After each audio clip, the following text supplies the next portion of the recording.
Hey, this is me, Wanda B, and you are tuned in to the Undercover Brother Podcast on IntellectualRadio.com. And here is none other than the Undercover Brother. And what's happening? You got so. You silly. Yes, I am. I am the Undercover Brother, and this is the Undercover Brother Podcast right here on IntellectualRadio.com. .com. So what's happening, Wanda B? Nothing is happening. It is a fabulous day in the neighborhood. So what's on the agenda today, Wanda B? I think we should talk about some hot topics here and around the world. Around the world. Let's go. Let's go. So, You got so. here in the Chicagoland area, this is a big wah because there has been an unprecedented amount. It's up 200. I think they said it was about 70 last year, and it's over 200 carjackings. It's carjackings here in Chicago. Ain't that crazy? It is very crazy. I heard people say these kids acting like they're playing video games. They probably are because they have what is that game where you steal cars? Grand Theft Auto. This is Grand Theft Auto and real. Maybe they are. And they have no heart. I didn't think about that. Maybe they are treating it like it is a game. Now, you know what? I must say that I think a lot of these kids have been neglected, have been abused, have lost their minds. However, at this point, they may be unrepairable. I don't know. I think they're repairable.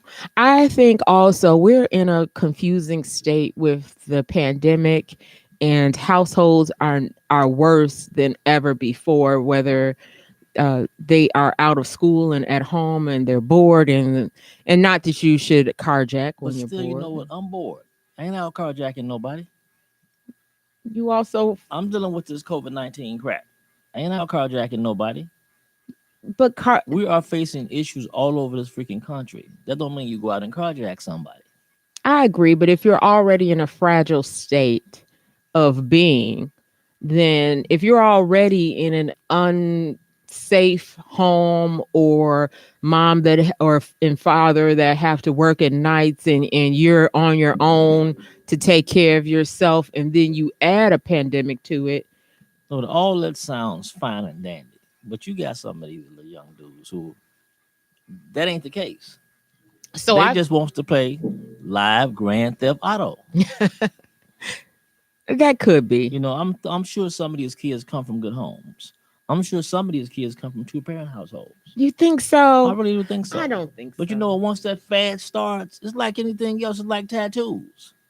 You know, when you get these young kids who get these little tattoos, all these tattoos all the way by their neck, it becomes a fad. So even though you come from a two-parent household and you come from a good upbringing, you want to be in the fad. You want the tattoos on your neck. Well, I have a young son, and I don't even let him out. So I do believe, or in my dreamland, I believe that children from, and I'm probably wrong, and feel free to tell us how you feel and reply wherever you're watching, that when you're two-parent household, you're least likely to actually be roaming the streets at the times to be carjacked. Now, you know, you gotta understand something. All kids are not gonna be out there doing crazy stuff, right? But there's too many of them out there doing crazy stuff. Well, there has to be. The majority of the kids are doing what they're supposed to be doing. The majority of them. So we can't just say that all black kids are bad, because we know this. Well, why are we saying it's all? Did we say it was black kids? We can't say that. No, I don't think we should assume it's all black children. A few young idiots out there, and you know what? And those have to be dealt with. And we also have to figure out. How can we prevent this from happening to other kids who are coming up? Is it the music? Is it the video games? Is it the dad's missing? We have to figure out what's going on in these kids' lives to make them want to go out and carjack someone. I agree. That something has to be done. I mean, when I was a kid, my parents used to take me go-kart riding all the time. It was a lot of fun. And maybe that's why I never even considered carjacking nobody. Because I got the go-kart ride in the summertime. Well, okay, but listen to this. Kids have that option. They don't have the option. One, like I said before, the pandemic. We are in unprecedented times. One thing you can say you've never lived through is a pandemic. That is correct. So they cannot actually go-kart riding. They cannot go outside and play. They cannot go to school.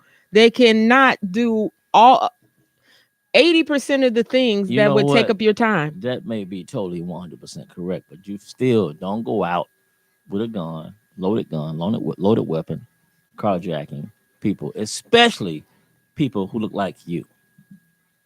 You got sold. Every time you say you got sold, we will be changing the Did you topic. hear about this 9-year-old kid who was pepper sprayed by the police? Vaguely, I did see it on the news, or I was watching the news but didn't hear it. Why was she pepper Now that's sprayed? crazy. Now they said she was suicidal. And they Oh, said her mother and called they say them. she was talking about killing her mom. I mean, I don't know what went down prior to the police being called, but obviously the girl was having a mental breakdown, and the cops handcuffed her. And after they handcuffed her and were getting her in the car, and she was making a lot of noise. They decided, because she wouldn't calm down, to pepper spray her. Now, is that crazy or what? And they put her in handcuffs. No, hey, she was already in handcuffs. Why pepper spray someone in handcuffs? See, that's the thing. Now, I'm watching a television show today, and they were talking about this, and they had some attorneys on, and they were saying, once you are in handcuffs, right, there is no need for further escalation because you are in handcuffs, which means pretty much have you in custody. You're in Right. custody and So there's detained. no reason for you to anything to escalate once the person has been handcuffed. And she's 9 years old and she was handcuffed. But you know what bothers me about this? What? We never ever hear stories about little white girls having to deal with situations like this. And I don't think you will. Always just happens to be black kids. And that's what really, really, really pisses me off. I don't think police respond to all races the same. And then they say, it kills me when they say, well, maybe these officers need more training. No, no, no. When you go to these suburbs, you know exactly how to respond. You just don't know how to respond when you come to these poor neighborhoods. And that's where the problem lies. I think, and you don't have to be poor. I think you just don't know how to respond to our race. People No- look like People that look like us, and it doesn't matter what your income level. We've had the man that someone came in and shot him eating ice cream in his home, and you find out he wasn't uh, he wasn't in a low income person. So we don't even need to know how much her income to know that she shouldn't be pepper sprayed. Handcuffed, 9 years old. I could detain a 9-year-old myself without the handcuffs. Well, I think what it is they just don't want to hear that noise because she's making a lot of noise. They're like, we're not going to drive to the station, listen to this noise. So we got to pepper spray her because she won't calm down. And that is so get sad. yourself some earplugs. It's sad. Get yourself some earplugs. I mean, this is just crazy. It's just crazy. We need a team of people who go out for non-violence. I don't know if non-emergency situations who actually have education and knowledge on mental health situations, because many times when we've discussed this happening, the person's mental health, they've been called for the person's mental state. There was a man recently who was shot. The family called him a father, and they showed the father getting shot coming out of the house. Crazy. And he was called just for his mental being. Another one I remember shot in the street. It's about 3 or 4 incidents of shot due to mental illnesses. People have been calling for the defunding of the police, which I think is a problem. Just that word per se, defunding. People don't like that word defunding. I think that's one of the reasons why carjackings have gotten out of hand, because police have gotten pissed off with us talking about defunding. And so their attitude is probably like, just fend for yourself since you want to defund the police. So what I say is, let's stop using the word defund. Let's start using the word expand. Let's expand the police department. Same budget now. Budget ain't going to change. Let's just expand the police department to provide non-emergency services. I like that concept. Non-emergency services. There are some people who should be in the police department who just do community outreach. I like that. Who just respond when you have issues like that, a 9-year-old who's acting up. Right? Because a lot of these cops nowadays, if you think about it, a lot of them look like the military. And if the military responds to a non-threatening incident, just their response, just their appearance escalates the entire situation. Well, yes, with the body Right. You armor got the and body armor, you got the guns, you got the guns and rifles, you pepper got the sprays freaking and billy clubs Billy, but come and on now. Just that whole just to see that is an escalation of the entire situation. Right? And that's when they true. come, when you militarize a police department like that, they don't want to de-escalate. They want to use that pepper spray. I got all this pepper spray on. I got pepper spray here and pepper spray. I want to get some of this pepper spray. Is heavy. I want to use this pepper spray. You know what I'm saying? I got this Glock, this brand new Glock that I haven't had a chance to use on nobody. I want to use this Glock. You know what I'm saying? That's a man Yeah, thing. that's a man thing. When you have, I'm gonna tell you something. You know what? I know what it feels like to have a weapon on you. Wait, on you meaning at your head or No, on you meaning you, in your on you, and pocket? you know what? On your And persons. it kind of gives you like to feel like you Superman. You It know, makes you feel powerful to powerful. have this gun. You know, and you kind of want to use it. You know what I'm saying? You know, and I pull up, on my driveway in the dark. I'm like, I'm hoping there's a nigga out here, cause I got something for you. You know what I'm saying? So So it changes your whole mentality. so maybe it helps when people say, many people have said, what more people need to conceal and carry. Well, That is the answer. If I still believe that more people need to conceal and carry. However, you must understand that being an African American, when you conceal and carry, you're gonna be treated differently. Because if a cop shoots you, right, and you happen to have a gun in your person, right, they're gonna say he had a weapon. They're not gonna say, well, he wasn't pointing at me. They're not gonna say, well, he wasn't a threat.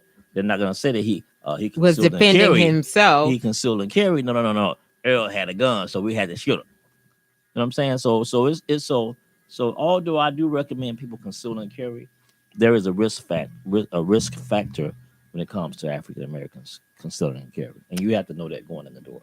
I do believe that. I do believe we don't actually have that right. I do.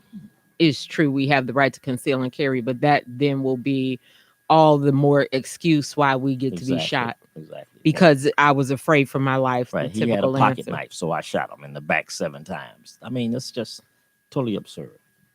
You know I what I'm agree. saying? You know what I'm saying? And you know what? If a cat approached me with a pocket knife, probably gonna take him down. You know what I'm If you saying? had a gun, you shoot him. I'm saying even if I'm unarmed, I'm not gonna fear one dude with a pocket knife. You know, I'm not gonna shoot him in the back 7 times because he got a pocket knife. You know what I'm saying? If you got a pocket knife and you approach me, we about to get down. What happened to old fashioned boxing? Like take and box it out. People don't do that anymore, Well, huh? that's a very, very good point. And you know what? And I really, really believe that there should be boxing rinks in on every block in the inner city. If you have an issue, if you have a problem, go to the rink. meet at out. the Box it boxathon. out. Have a name for it, the Box. choral center or something, and No, you go in and when I was just a settle kid, disputes. we got in the fights. And you know what? And this is how you became friends with someone, or best friends. You've been in a fight one day, the next day y'all best friends. You know what I'm saying? That's how it worked. You know? And then you gotta understand something. You know what? When you kill somebody or shoot somebody, you can't come back from that. You can't come back and apologize. 5 years, 10 years, 50. I mean, once they're gone, they're gone. There's no coming back from that. There's no coming back from taking someone's life. There's no coming back from that. I agree. So there definitely should be. We are not taught, and that should now maybe be a class in school, conflict resolution, because this now it seems the answer is just to kill or to shoot. Parents, for Christmas, buy your kids some boxing gloves. I recommend 2 things. I recommend you buy your kids some stocks. And I recommend you buy your kids some boxing gloves. Put down the video games. Buy your kids some boxing gloves and teach your kids how to box. But what about some karate? So when I was a kid, when I was in grammar school, I took martial arts every day after school. I was practicing martial arts. I was bad, boy. I was bad. People knew, oh, that's Earl. Don't mess with Earl. He know that karate. And you know what? And you know what? And like I said, it helped me. It helped me. It helped me. I mean, it taught me discipline. You know, But wait a minute, because boxing gloves in the hands of children who don't have a referee, or what is it in a game? A referee, yeah, an umpire? it's a referee in the boxing ring. You It's a don't need referee. those at home if you're not going to parent your children, if you're not going to be the referee, if you're not going to oversee them, because them just knocking each other You out know with what? You're not gloves. oversitting with these guns. I'd So rather for to instead, be out there in the street with boxing gloves than to be out there with loaded weapons. but I don't think they're supplying the children with. Why are they supplying the children with What the I'm guns? saying is we need to start supplying them with boxing gloves. Do you know how they said turn in your guns? They have these gun turn-ins. They said turn in Turn your your guns, guns and and pick up your boxing gloves. we gonna give you $50, right? It should be turn in your glove, turn in your guns, and pick up your boxing gloves. Guns for gloves. And then Guns for gloves. but I you like that. I think I'm gonna start that. Guns for gloves. Turn in your guns and get your gloves, your boxing gloves. and then you have a facility where they could do this with Exactly. sanctioned umpires who know the rules. Right. And I'm gonna tell you something. When I was a little kid, I had to be about, I would say, 5 or 6. My uncles used to really, really box me like I was an adult. They would hit me hard. And that's right. That's okay. It taught me some things. Taught me how to take a punch. From an adult. My uncles used to hit me hard as hell. That explains a lot. In my stomach, in my chest. That explains a My whole uncle would hit lot. me in my stomach and hit me in my chest. I mean, it was just having fun. And you know what? That's not And healthy you know what? fun. And you know, it would hurt. I would laugh. I would be laughing, but it would hurt. And but you know, what did that teach you? and mama be standing back saying, "Don't hit him so hard." And they punching me in my side, punching me in my stomach. And that's how they had fun. But then again, you know what? It taught me some things. It taught me some things. I can take a punch. I can give a punch. I can take a punch. If you hit me in my stomach, I ain't gonna die. You hit me in my side, I ain't gonna die. Well, we're gonna you hit test me in my this jaw, later. I ain't gonna die. You know what? I can take a punch, and you know what? And I can give a punch. We're gonna And test you know this what? theory And like later. I say, you know what? At the time, I didn't realize it, but that was a very, very valuable lesson. Beating me up as a kid was a very valuable lesson. And you know what? And I'm gonna tell you something.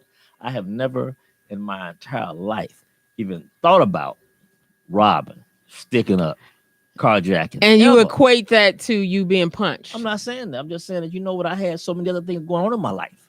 Right, because you can beat up by your uncles. You know You couldn't be out robbing. It wasn't just that. I'm joking. You know, the fact that I had martial arts after school, we had summer work programs. You know, every summer kids would be working, so you wouldn't have time to be doing nothing out there crazy. So we do need more summer, not just definitely. boxing, because everybody can't box. That's not a total answer, but to add more things that fit more people's interests, more children's interests. You know what? I'm gonna tell you something. This is a very, very rich country, and in these summer months when kids are out of school, every single teenager that wants to work should be able to work. And you know what? And I think that this city, this state, this country should provide those avenues. Kids nowadays, they don't have that option. When I was a kid, when I was 13, 14, 15, 16, every summer, I had a job. I had me a job. And my parents made me work. Because I don't know if I necessarily would have actually. I started working at 16. What age did you start working? Well, I'm going to tell you something. My mom worked for this company. It was called, I think, NYC at the time, right? And their job was to get teens jobs, okay? So since my mom worked for the company, I was able to be employed by them being underage because she fabricated the application process for me. So you had to be approximately, I would say, 15 or 16 to work at that time.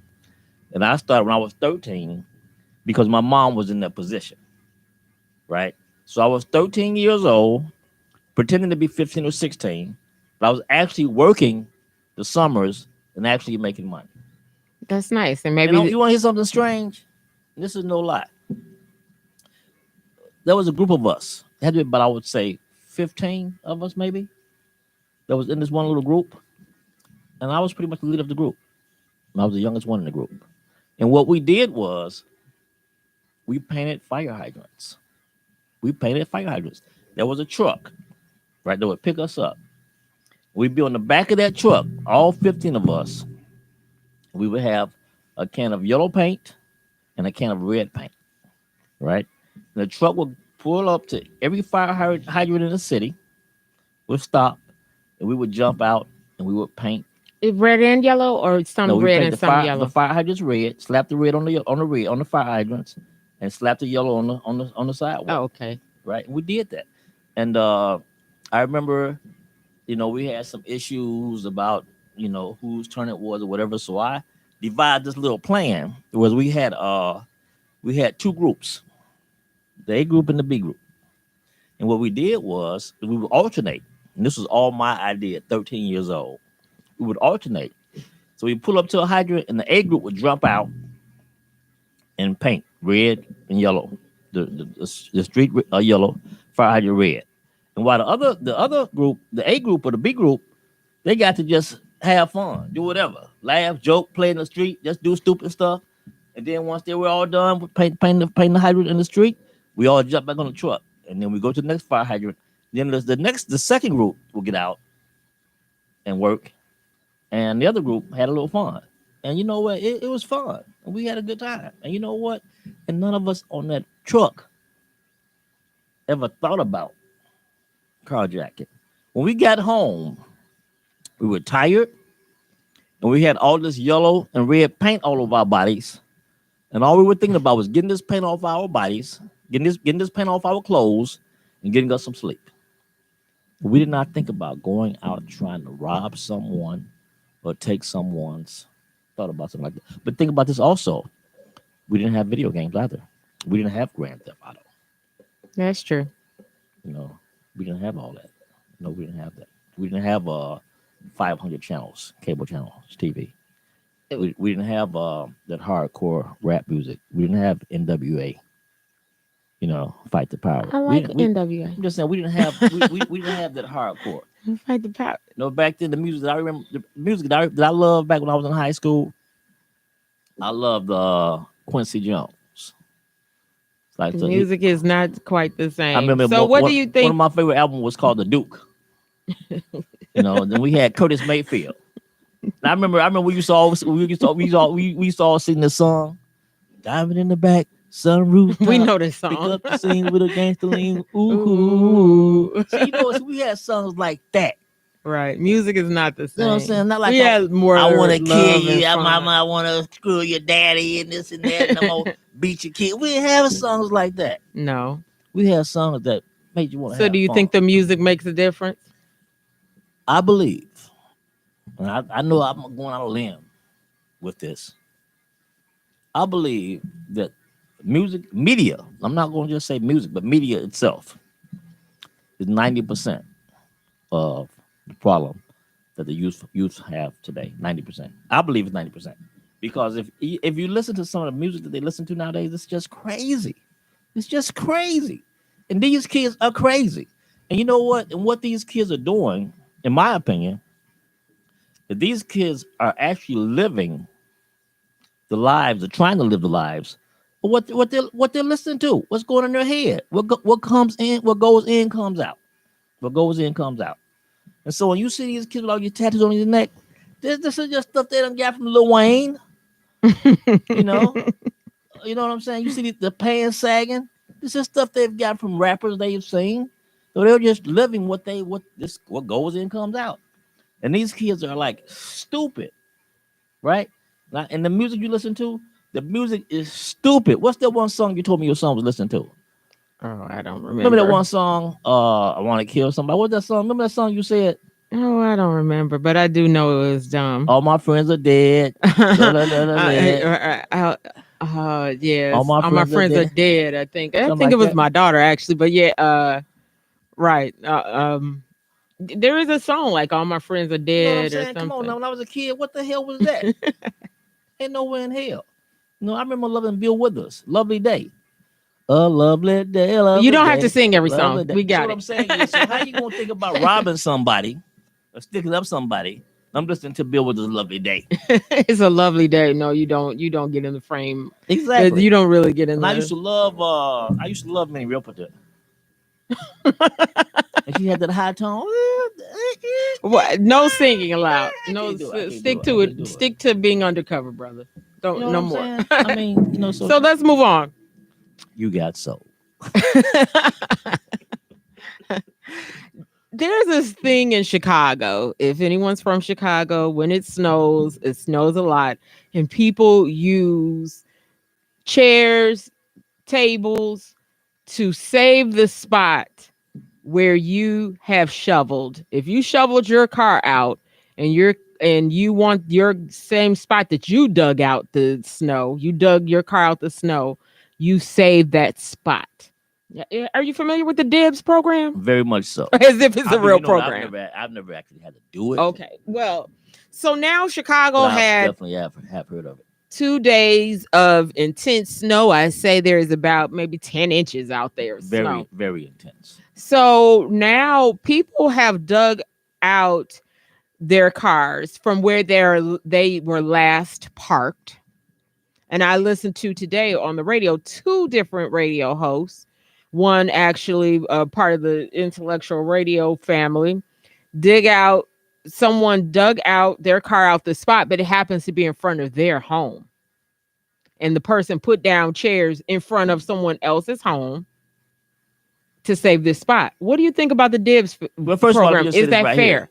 Whatever you do, don't call the police. Because if y'all black, somebody might get shot. So don't call the police. Okay. Car towed, shot. Yeah. So try to work it out amongst yourselves. Let me just say that first of all. Try to work it out amongst yourselves. Now you know what? If you're going to carve out a space just for you, right, for yourself, I think it's very, very important that you make sure it's on your property or near your property or right where you live. You can't dig out a space in front of my house. But what if that's where my car was? What if that's where the car was when you left? In front of my house, you can't do that. You can't do that. Because you know what? Because technically it's probably, mine. If it's in front of my house. I don't think anybody has, like, in the city, you don't have it's like an honor system. Okay, let's different if it's a high rise. Let's say there's a high rise and several people live there. So it could be pretty much anybody's space. But if it's in front of my house. No, I'm talking in front of your house. We're talking a street of single family homes. And you dig out a space in front of my house. Because now why they did it is because when they left, you know how it is if you live in Chicago and other cities may be the same way. When you're trying to find a parking spot at night, you're getting the closest one to your home, but it may not be in your home. So let's say you found one 3 doors down, you found a parking space, you parked, went in, it snowed overnight, you come out, you dig your car out real nice and clean and figure, I'm the one that got my car out. But now it was 3 doors down from your home in front of someone else. Well, you know what I would have to say in that case? Possession is 9/10 of the law. You know what I'm saying? I agree. In that case, because you did all the work, I didn't do it. You did it, right? And there's a pretty good chance that I probably did the same thing down the street, but in front of somebody else's house.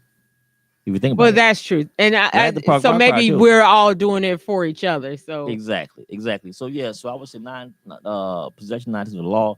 So but you don't really possess that because once you drive away, it's not yours. You know what? This is a case for Judge Judy.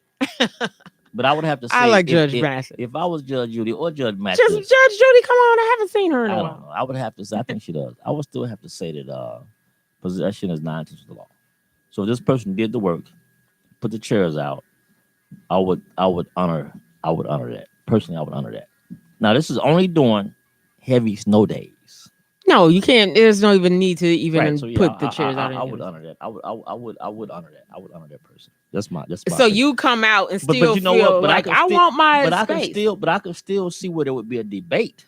It would be a debate, and so the person we're speaking of, this is both people that I heard today. It was their homes with someone taking dibs in front of their house, and they want their parking space back. Listen, what I'm saying is both parties have a valuable argument. I agree. Both parties. And there's no law to this. But like I said, possession 9/10 of the law.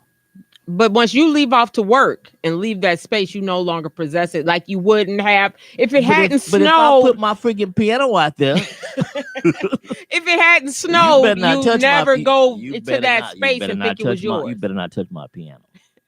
Okay. You know That what I'm saying? So possession not to the law. if it hadn't snowed, well, I'm gonna possess your piano. It's gonna be in my house, and I'm gonna put it in my car Okay, in that but I spot. think this is a very, very tricky situation, right? And I think there should be a way someone should invent something. I think someone should. I heard someone say so as they were having this discussion on this radio show.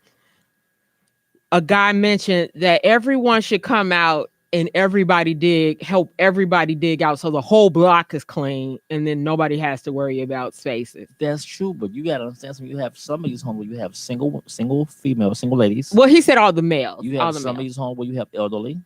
All the males. Okay, all the males. But you know what? You may have a block where you may only have freaking 4 males. You just don't know.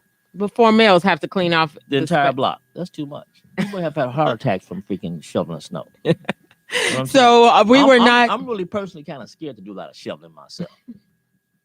At my age, I ain't doing a whole bunch of shoveling. I may do a little shoveling, but I ain't doing a whole bunch of shoveling. You know, people have had heart attacks from shoveling snow. You have to be in shape. You have to be in It's shape. a good exercise. You know what? And that's a good idea. You know, these health clubs. They should have show snuffling, snow snuffling. snuffling. Exactly. Exercise. I can't say it right. You saying exactly. Snow snuff, shovel, snow. They should have a snow shoveling machine. A snow shoveling machine. Exactly. And then you just right. You know, right. You bike a little bit. You run a little bit. Climb. And you shovel snow machine. That's why I'm sore. I said my shoulder was sore. I forgot I shoveled snow. Okay, that's what I'm saying. I totally forgot that. You have to be careful. Shoveling snow. That is why I'm sore. Shoveling snow ain't for the weak. Undercover brother. Undercover brother.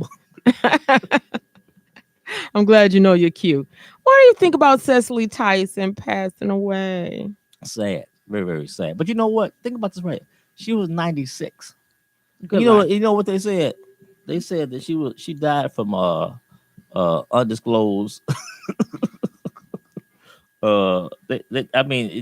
complications. She was 96. She's 96. Why did she die? She was 96. You know, I love Cicely, but she's 96. Come on now. I mean, I would love to live to be 96. And then you see how she looked. I mean, she was fabulous. I mean, it goes to show you the power of makeup.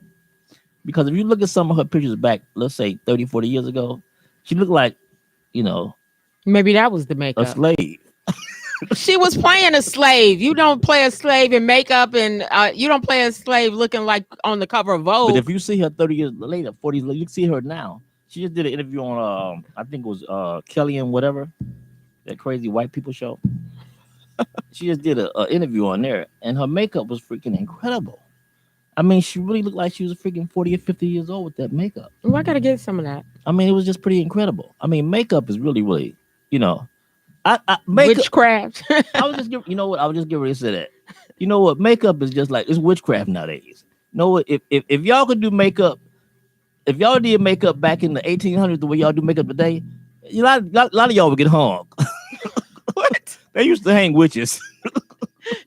But now men are doing makeup. That's why you really can't tell sometimes who's male and female, because some men really can make themselves totally transform into a beautiful woman. Right. And that's exactly why when I'm out in public, beautiful women nowadays don't faze me like they used to. Because there could be a dude. You look at the height. If she's a 6 foot woman, used to be a time when you see a beautiful woman, you be like, now. You're like, I don't know what I'm working with. I just don't know. And then you know what? And the prettier they are, the more skeptical I am. You know what I'm saying? I'm looking for a bulge in their pants. You are bad. Hey, you got soul. So, Undercover brother, I have some more for you. I don't know how you feel about this. Did you see Wendy Williams? That's what I was gonna ask you about. Wendy Williams TV show movie.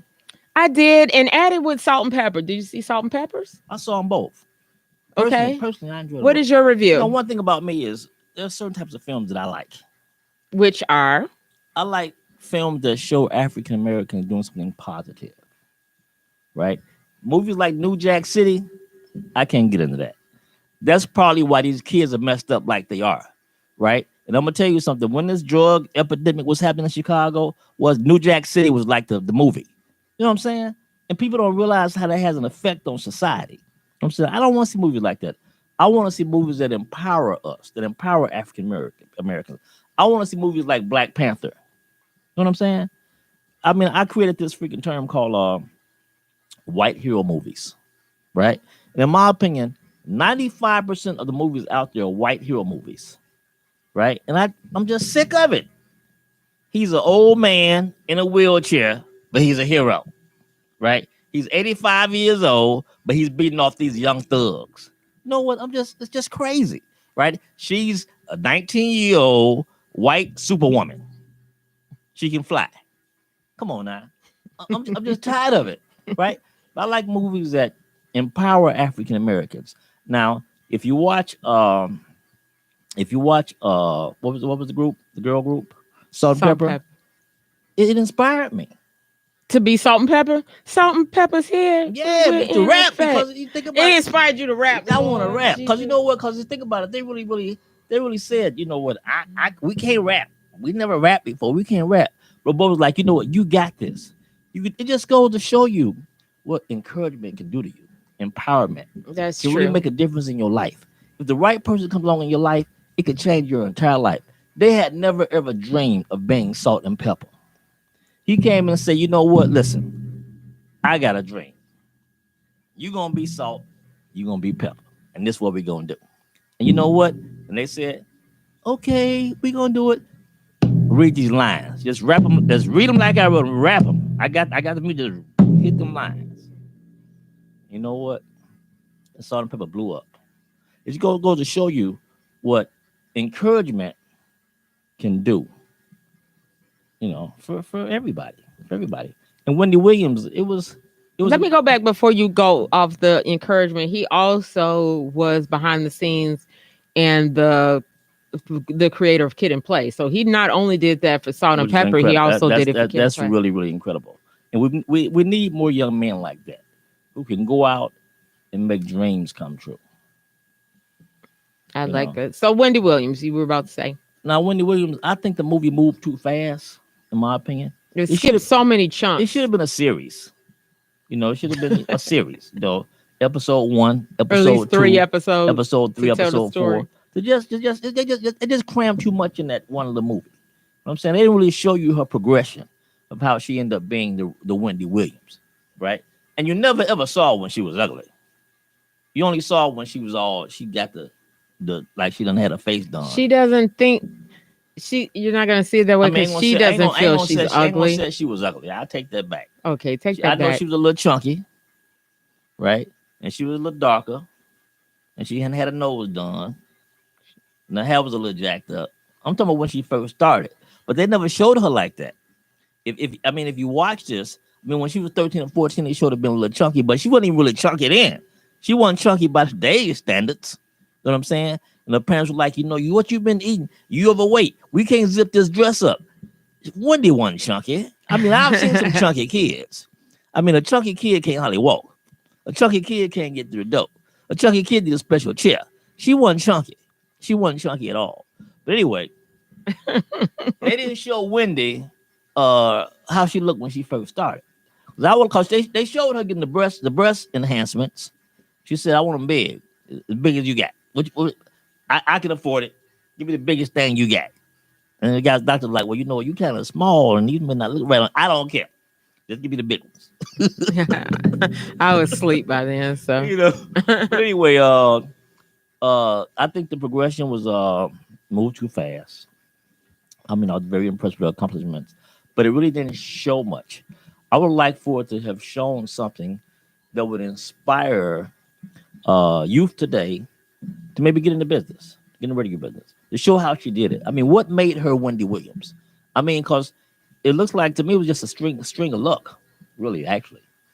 It didn't really show her hard work and her dedication and I think she would disagree with you. The movie didn't show all that. Because I think she felt like if I sat at she'd say that she wrote, she constantly studied, and read the I didn't see a gossip lot of that. She just went magazines. from one job to the next, one job for the She next, said she was never unemployed more than 2 more weeks. than 2 weeks. But I just think that I would like to have seen more of her hard work to get where she actually was. Then she hooked up with that dude, the That's her smooth dude, the husband. cool dude, her husband. She was married for years to him. Yeah, she hooked up with him, and you know what? And watching him, just made me think to myself, man, men are dogs. You know what I'm saying? Because you know what I mean? Because she gave that man everything he wanted. Now he done got a house down the street, big house, beautiful house, with some chick. I'm sure she was fine as hell, right? They didn't have a baby. You know what I'm saying? But that's crazy. You know what I'm saying? See, that you can't. That ain't gonna happen with me. You know what I'm saying? It ain't gonna happen with me. Even if you become a rapper, It's not gonna happen. You know what I'm saying? If my woman is up blowing up and she living large and I'm living large you just gonna sit back and and I'm driving a Rolls you Royce, trust enjoy me, that money. I'm gonna be faithful. Baby, how you doing, baby? I love you. I need some new tires on this Rolls Royce. I love you, baby. I'm not gonna be getting no house down the street with no freaking females. That's crazy. I mean, I don't understand. What are you thinking, man? You know what I'm saying? And you know what? And I would like to know how is he living now? That Wendy Williams has cut him off. How is he living? But he worked for her, so he probably gets. Is it palimony when you have to pay the husband? He probably gets money from Like Wendy for the rest of his life. I know one thing. He ain't living as large as he was when he was with Wendy. Now you know what? I would have stayed with Wendy's. I mean, she got them frog legs, but I would have stuck it out. Frog legs, Frog legs and all. I think she's just her legs aren't frog. They're kind of thick. Frog legs are thin. I don't know. She got They planks. don't look normal. It's like she don't have no knees.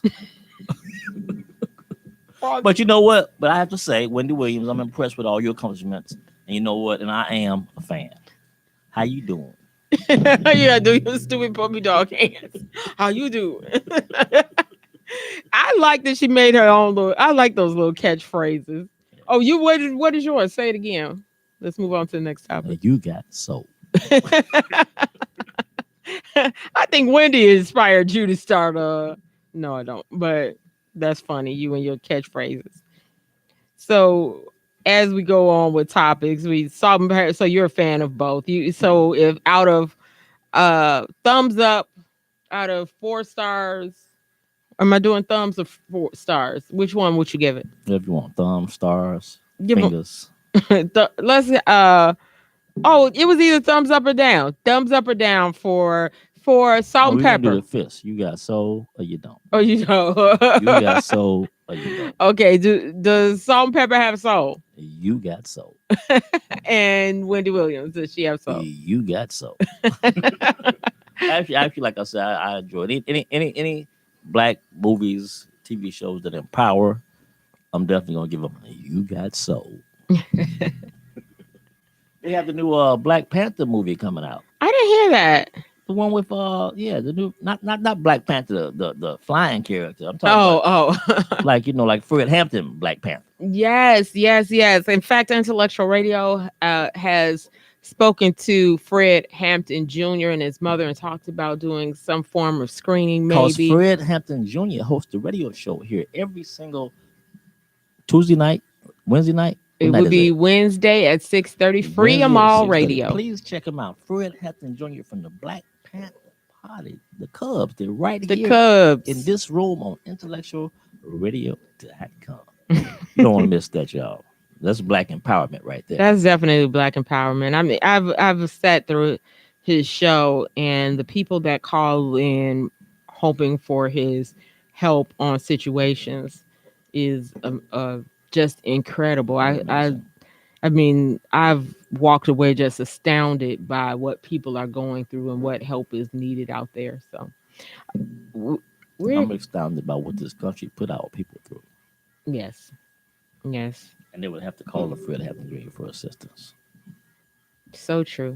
So what do you think to close us out? Our next show is Tyrone Muhammad, and a lot of his topics are about the cannabis industry. I'm gonna tell you something. You know what? What's happening in Chicago with Mayor Lightfoot and J.B. Pritzker and all the stuff that's not being done in the city? I think that, in my opinion, I would like to see Mayor Lightfoot go out on a limb and hire brothers like Tyrone Muhammad. go out on a limb and hire brothers like T.O. Hardeman. Go out on a limb and hire brothers like Jamal Green. You need to bring these people to the table, right? Because they have their foots on the ground, right? Like Tyrone Muhammad, he calls this the front line show. He is on the front line. He really is. These are the people that you need in your circle, right? Because right now they're outside the circle. They're like your enemy. Bring them in, embrace them, and say, what can we do to make a difference in these communities? Because they are truly, the hearts of the community. Well, is it coming up on his time at 7 p.m.? It's almost that time. Tyrone Muhammad, the Frontline Radio Show, right here on IntellectualRadio.com. You know what? It's time for you to give us a fist. He got sold. Thank y'all. This has been the Undercover Brother podcast with me, Earl Winfrey, and the lovely Wanda B. And you know what? You got sold.